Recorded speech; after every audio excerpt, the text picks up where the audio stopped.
Selon les experts, en France, ils ne sont qu'une poignée, 500 tout au plus. Des militants ultra-violents qui rejettent pêle-mêle l'État, la mondialisation, le capitalisme et prônent l'action armée.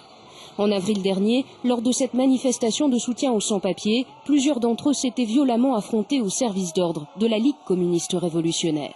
Même scène de violence à Vichy lors d'un rassemblement contre la politique d'immigration de Brice-Hortefeux.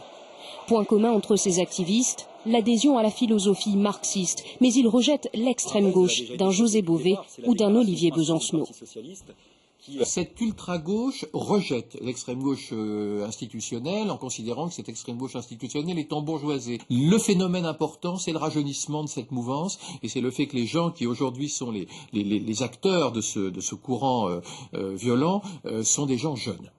Des jeunes gens qui s'inspirent du mouvement Action Directe, rendu célèbre en 1986 par l'assassinat du PDG de Renault, Georges Besse. Selon une récente note des renseignements généraux, leurs actions violentes sont en augmentation ces derniers mois. Xavier Refer, bonsoir. Vous êtes criminologue, spécialiste des mouvements terroristes. J'allais vous demander, est-ce que les suspects arrêtés que le ministère de l'Intérieur nous présente sont les bons, selon vous? En tout cas, ils ont, dans le passé, prôné une forme de culture violente dans laquelle la société était malsaine, que la société était fragile, et de théoriser que la société est fragile au fait de chercher à le démontrer en passant à l'acte, il n'y a qu'un pas.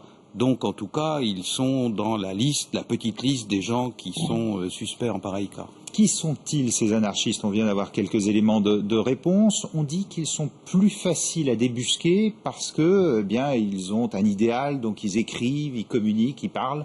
Oui. Mais de tout petits groupes comme ceux-là, parce qu'à chaque fois, que ce soit en France, en Allemagne, en Italie et dans d'autres pays d'Europe, on a affaire à des tout petits noyaux d'individus avec une idéologie comme ça un peu farfelue, ça ne représente en rien, il faudrait faire très attention à pas être dans le petit bout de la lorgnette, ils pèsent sur le réseau français, au-delà de petits groupes d'individus comme ceux-là, des périls beaucoup plus considérables et qui, me semble-t-il, sont un peu passés sous silence en ce moment.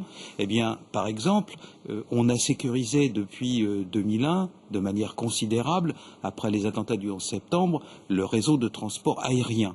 Ce que faisant, on risque de faire jouer un effet de déplacement. Si vous êtes terroriste et si vous voulez tuer des grandes quantités de gens en mouvement, si vous ne pouvez plus avoir accès à l'aérien, vous avez accès naturellement au train à grande vitesse.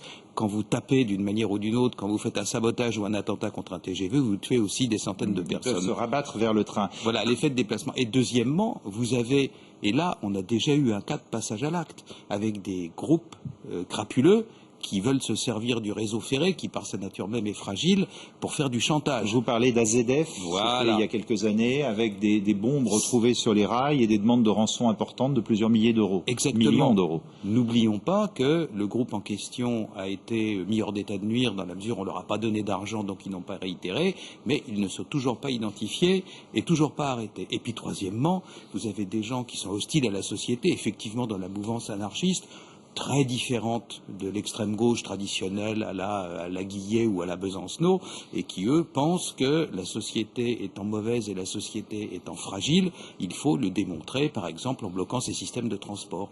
On vit dans un type de société où tout fonctionne en flux tendu. Quand on bloque, on crée une thrombose, on crée une paralysie, on crée le malaise, et c'est sans doute ça qu'ils cherchent. Merci beaucoup, Xavier Refer, de ces précisions.